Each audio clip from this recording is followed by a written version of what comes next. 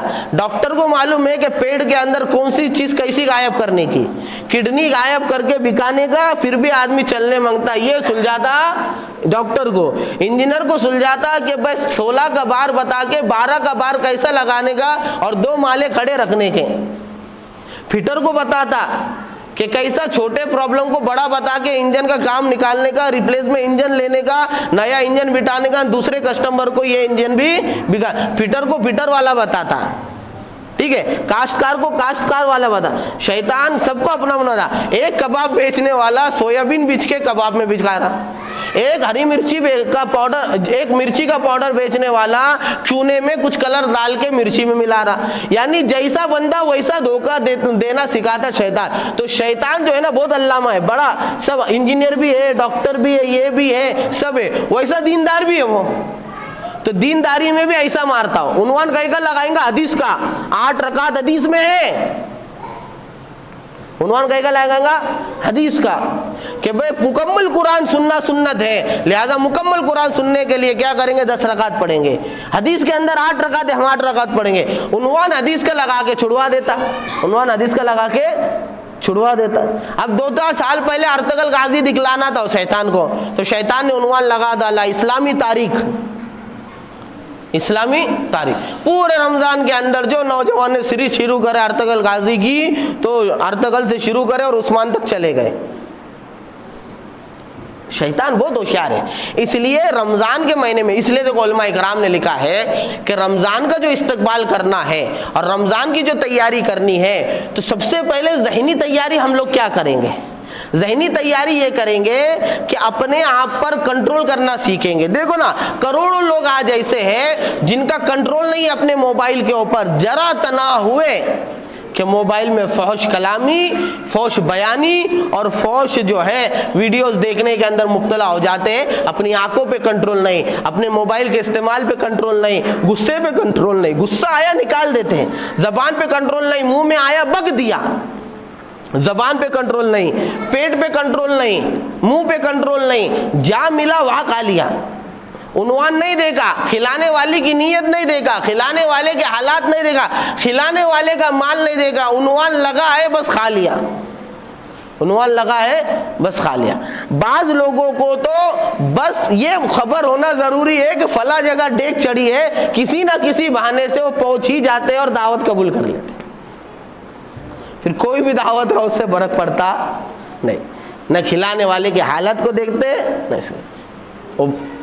جو ہے نا 2 لوگ پکڑے گئے میت کے اندر، میت کے کھانے میں، ایک نے پوچھا کہ بھائی کدھر سے ہے، تو ایک دوسرے کے منہ کو دیکھ کر بولے کہ بھائی دولہے والوں کی طرف سے ہے. دوسرے کو پوچھے، دوسرا آیا بولے کدھر سے ہے، تو بولے دلہن والوں کی طرف سے. دونوں نے پکڑ کے گھما ڈالے، بولے ولیمے کا کھانا نہیں ہے، بولے نہ نکاح کا نہیں، چیلم کا کھانا ہے.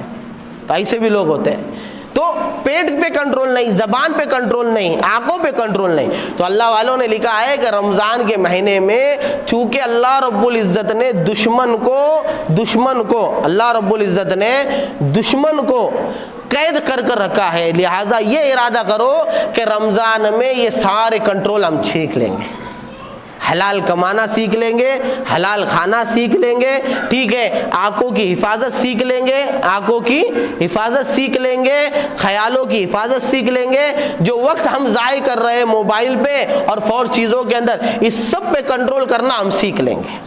یہ کنٹرول ہے. اس لیے تو قرآن نے کیا کہا کہ تمہارے اوپر روزہ فرض کیا گیا، اس کی حکمت قرآن کیا بتا رہا، لعلکم تتقون، تاکہ تم متقی بن جاؤ. تو متقی کہتے کسے ہے؟ متقی کہتے ہیں اس بندے کو جو ہر حرکت اور ہر فعل اور عمل میں ہر گھڑی اللہ کی مرضی کو پورا کرے، اللہ کی نامرضی سے بچے. یہی تو متقی آدمی ہے.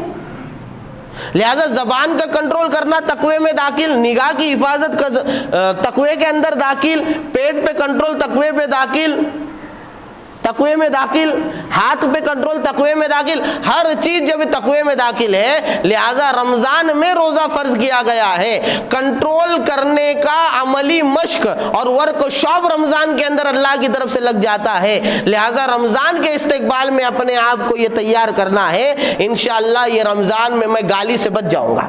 مذاق میں گالی دیتے. ابھی کل ایک جگہ کھانا کھا رہے تو ہنستے ہنستے ایک مسلمان دوسرے مسلمان کو بولتا تیری ماں ڈیڈ ڈش کرنی ہے مجھے، یہ بھی اسرا وہ بھی اسرا، لا حول ولا قوت. تو عمل اگر یہ کہے نا، یہ باپ کے جملے بیٹے کو کہہ رہا ہے. ایک بچہ میرے سامنے آیا نہا دھو کے کپڑے پہن کے، نہا دھو کے کپڑے پہن کے، تو باپ کو یہ بولنا تھا کہ کپڑے اچھے شام تک صاف ستھرے رکھ، گندے مت کر. تو باپ ابھی اس کو کیا کہتا ہے، کپڑے کی ماں ڈیش مت کر. یہ جملے، یہ مسلمان ہے. یہ رمضان میں یہ بھی سیکھنا ہے، زبان پہ کنٹرول، کھانے پہ کنٹرول. کوئی بھی دعوت میں لبیک، کوئی بھی دعوت میں نہیں. رمضان میں روزہ بھی افطار حلال سے کریں گے اور سحری بھی حلال کی کھائیں گے. لہذا رمضان کے اندر بھی کس نے بھی بلا لیا تو بلا تحقیق نہیں چلے جائیں گے روزے کو ضائع کرنے کے لیے. نہیں بولے رمضان کے اندر روزدار کے لیے دعوت ہے. بھائی دعوت دینے والا زبردستی تو نہیں دے رہا، طیب خاطر ہے کہ نہیں. یہ دیکھ بہت سے لوگ پکڑ کے دولہا بنا دیتے ہیں، بہت سے لوگ پکڑ کے تیسرے کو دلہا بنا لیتے. کیونکہ میں بارہا کہتا ہوں آج کے زمانے میں ایسے سخی لوگوں کی جماعت نکلی ہے جو ایسی سخاوت نہیں کرتے. کیسی؟ اپنے جیب سے وہ ایسی سخاوت کرتے ہیں دوسروں کے جیب سے. تو ایسے سخی لوگ جو ہوتے ہیں نا، جو اپنی جیب سے سخاوت، دیکھو اسلام میں سخاوت مطلوب ہے. کیسی؟ اپنے جیب سے. بھائی تیرا، اس لیے حضرت بشر رضی اللہ عنہ یا بشیر بشر ہے شاید، انہوں نے فرمایا 3 کام بڑے ہمت کے ہیں، 3 کام بڑے ہمت کے. تنہائی کا تقوی، اور ایسے بندے کے سامنے حق کہنا جس سے کوئی امید لگی ہوئی ہو یا ڈر ہو کہ معلوم ہے کہ حق بولوں گا تو یہ میرے پیسے روک دیں گا یا مجھے ماریں گا، یا جو ہے کس سے امید لگی ہوئی ہو کہ بھائی اس سے میرے کو فائدہ جو ہے رک جائے گا، اس کے سامنے حق بات کہنا اور تنہائی میں متقی بن کر رہنا۔ مطلب مجمع کے اندر تو لا حول ولا قوت الا باللہ بول، مجمع میں تو برقع والی بھی گئی تو لا حول پڑتا اور تنہائی کے اندر موبائل کھول کے برقع اتارتا، یہ حال ہو جاتا۔ تو تنہائی کا تقویٰ، تنہائی پہلا کام فرمایا تنہائی کا تقویٰ بڑے ہمت کے کاموں میں ہے۔ دوسرا ایسے بندے کے سامنے حق بات کہنا جو جس سے امید ہو یا ڈر ہو، اور تیسرا فرمایا ناداری میں سخاوت، یعنی غریب ہے پھر بھی سخی ہے، غریب ہے پھر بھی جیب سے اللہ کے دین پہ لگاتا ہے، غریب ہے پھر بھی پڑوسی کا ہم کی مدد کرتا ہے، غریب ہے پھر بھی پڑوسی رشتہ داروں کی مدد کرتا ہے، غریب ہے پھر بھی ماں اور باپ پہ اور بھائیوں کو جو ہے بوجھ نہیں سمجھتا۔ یہ ناداری اور غریبی کی سخاوت یہ بھی بڑے ہمت کے کاموں میں۔ تو شریعت میں مطلوب کیا ہے؟ اپنی جیب کی سخاوت۔ لیکن آج کے زمانے کے اندر ایک سخی لوگوں کی ٹیم ایسی بنی ہوئی ہے جو سخاوت تو کرنا چاہتے اپنے جیب سے نہیں دوسروں کے جیب سے۔ تو بہت سے موقع پہ یہ ہوتا ہے دوسروں کی جیب سے سخاوت کرنے والے رمضان میں بھی تشکیل کرتے ہیں۔ اب بیچارے کو نہیں کرنے کا رہتا، رمضان کے خرچے ہیں، اس نے زکوٰۃ دیا مکمل پوری، اس نے غریب رشتہ داروں کی مدد کرا، پڑوسی کی مدد کرا، اس نے لاکھوں روپے لٹایا، اب تم جا کے تقاضا کرتے تو اب بیچارہ شرما شرمی کے اندر دے 25 کلو بنا ڈال، طیب خاطر ہے یا؟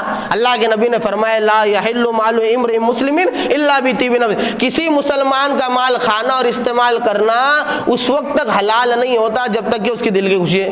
تو یہ طیب خاطر کا مسئلہ یہاں کھانا مکروہ ہو جاتا، اور بسا اوقات تو سامنے والے کی کمائی حرام کی ہے، اب وہ روزدار کو کھانے کی دعوت کر رہا اور کھانا بنا کے گر رہا، اب روزدار نے کھانا کھایا تو 40 دن کا حرام کے لقموں سے اس کی جو ہے برکت ضائع ہو گئی۔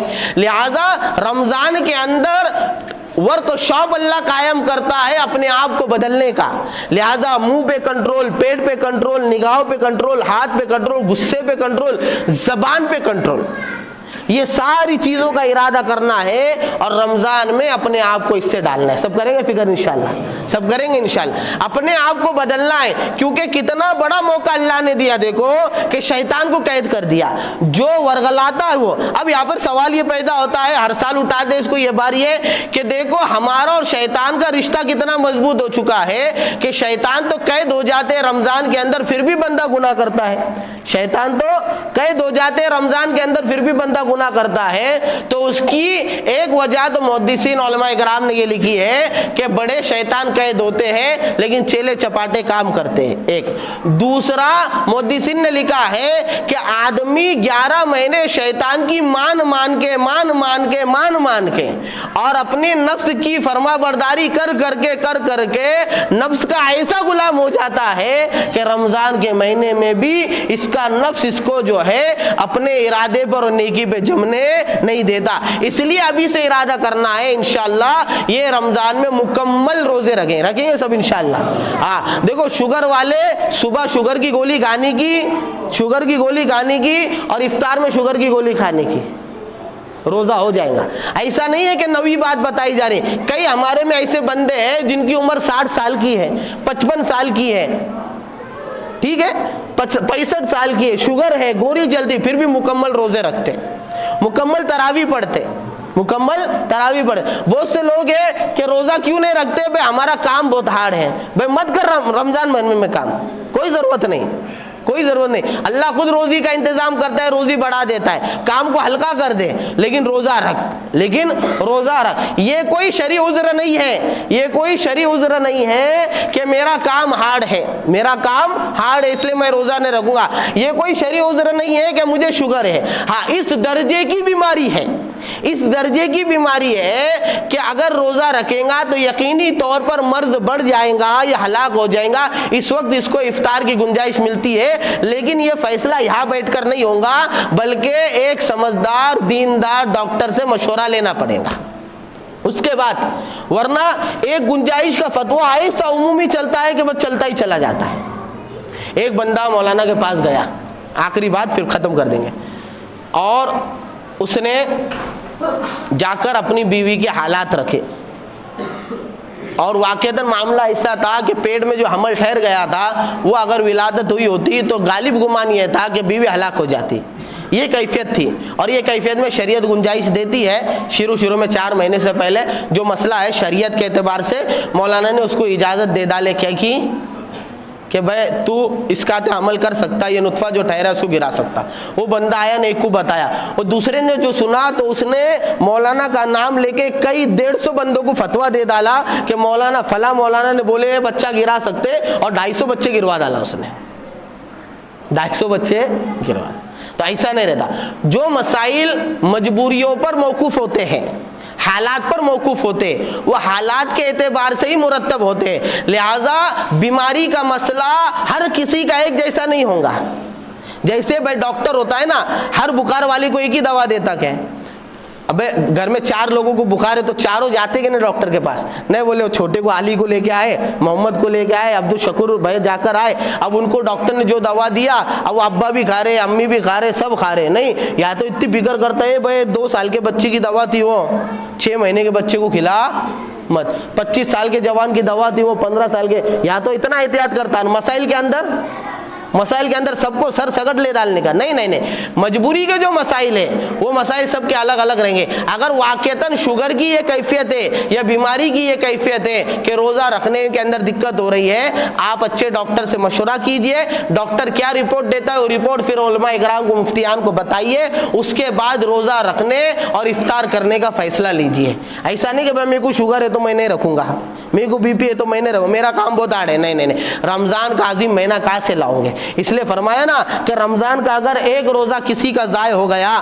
رمضان کا اگر ایک روزہ کسی کا ضائع ہو گیا تو اس کا جو مقام اور مرتبہ ہے وہ پورا سال روزہ رکھ کے بھی حاصل نہیں ہوگا, روزہ رکھ کر بھی حاصل نہیں ہوگا. اس لیے اب دیکھو رمضان کے آنے میں تقریباً 8 دن 7 دن باقی ہے. ابھی سے اپنے آپ کو تیار کرو, کہ مجھے یہ سال مکمل روزے رکھنے ہیں. رکھیں گے سب انشاءاللہ.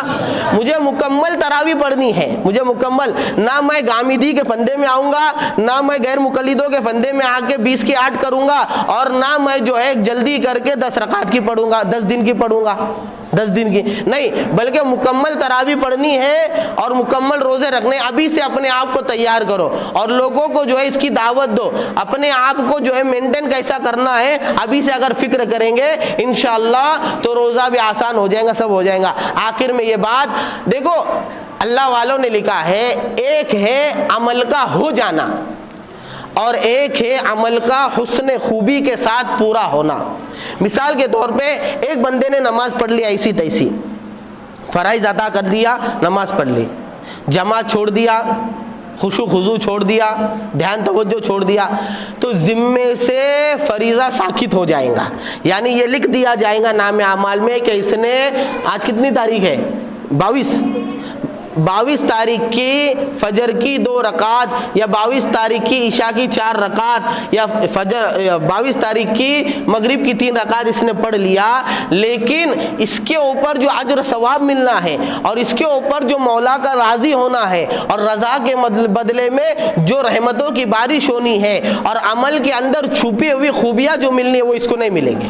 لیکن وہی بندہ نماز ادا کرتا ہے, جماعت کے ساتھ پڑھتا ہے, انتظار صلات کے ساتھ پڑھتا ہے اور خشوع خضوع کے ساتھ پڑھتا ہے, پورے دھیان توجہ کے ساتھ پڑھتا ہے, تو اب اس کی نماز ایسی بلندیوں کے ساتھ اور پورے اللہ کی مرضی کے مطابق پوری ہوں گی. اب یہ وہ نماز رہیں گی کہ جس نماز کے بعد جب اللہ کے سامنے ہاتھ پھیرائیں گا اللہ اس کے تقاضے پورے کرے گا. اسی طرح ایک ہے رمضان کے روزوں کو ڈھکیل دینا کہ بھائی روزہ رکھ دیا, فرض تھا, کیسا ڈھکلا, اب بیوی کو باتیں سنا رہا, بچوں کو باتیں سنا رہا, پڑوس والوں کو باتیں سنا رہا, بولے روزے میں اپنے بہت گرم رہتے, جو گالے دے رہا روزے کے اندر تو بھائی رمضان کے پہلے جتنے گالے نہیں دیتا تھا اس سے ڈبل روزے کے اندر گالی. ایسا نہیں کر رہا بھائی, ہے نا. تو اس طرح کے روزے کہ روزہ رکھ کے نماز چھٹ رہی, روزہ رکھ کے نگاہ کی حفاظت نہیں ہو رہی, روزہ رکھ کے دوسروں کے اوپر ظلم ہو رہا, ایسے روزوں سے فریضہ تو ساکت ہو جائے گا، لیکن روزے کا جو مقصد ہے کہ اللہ راضی ہو جائے اور اللہ خود اپنے ہاتھوں سے اس کا بدلہ دیوے، اور اللہ رب العزت جو ہے اس کی رحمتیں نازل فرمائے، اور روزے کے عوض کے اندر اللہ اس کی دنیاوی اور اخروی جو مددیں کرنا چاہتا ہے وہ ساری چیزوں سے محروم رہ جائے گا۔ اس لیے اس بات کی فکر کریں جب قربانی دے رہے ہیں اور روزہ رکھ رہے ہیں تو روزہ کمال کے ساتھ رکھیں گے سب انشاءاللہ۔ ایک بھی بندہ ایسا نہ ہو کہ جو بالغ ہو اور اس پہ روزہ فرض ہے اور وہ روزے کو جو ہے کسی عنوان سے ضائع کر دے یا تراویح کو ظاہر کر دے۔ اللہ رب العزت ان سب باتوں پر کہنے سننے زیادہ عمل کی توفیق عطا فرمائے۔